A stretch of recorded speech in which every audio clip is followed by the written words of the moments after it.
Sir మనం HPV vaccine వల్ల క్యాన్సర్ని ఎలా నివారించవచ్చు?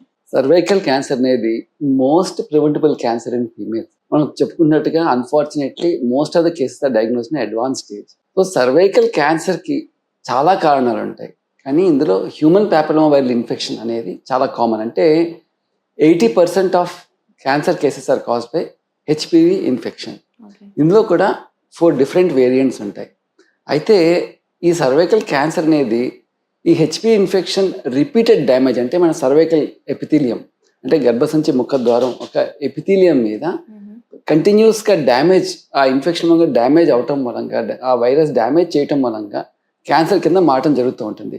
అది ఎప్పుడు ఓవర్నైట్ జరగదు. సాధారణంగా it will take some time 2 years 3 years 5 years లా కొన్ని సంవత్సరాల పాటు జరుగుతూ ఉంటుంది. సో సింగిల్ ఎక్స్పోజర్లో క్యాన్సర్ వచ్చే అవకాశం చాలా తక్కువ. సో చాలా మంది అడుగుతూ ఉంటారు అనమాట, అసలు ఏ వయసులో మనం సర్వైకల్ క్యాన్సర్ వ్యాక్సిన్ తీసుకోవాలి, ఎంత వయసు వాళ్ళ దాకా తీసుకోవచ్చు అని అనుమానం వ్యక్తం చేస్తూ ఉంటారు. ఐడియల్ ఏజ్ గ్రూప్ అంటే WHO చెప్పింది ఏంటంటే 9 to 14 years ఏజ్ గ్రూప్ అని. అంటే ideally before first sexual exposure అని. కానీ మన దేశంలో వీఆర్ మోర్ కన్జర్వేటివ్ సొసైటీ కాబట్టి maybe we can extrapolate to 16 years.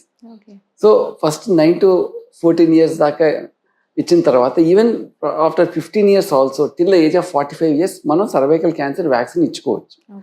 దీనికి కారణం ఏంటంటే సింగిల్ ఎక్స్పోజర్. ఒకవేళ అంటే చాలా మంది అడుగుతారు పెళ్ళైన వాళ్ళు తీసుకోవచ్చా, ఉపయోగం ఏంటి అనేసి.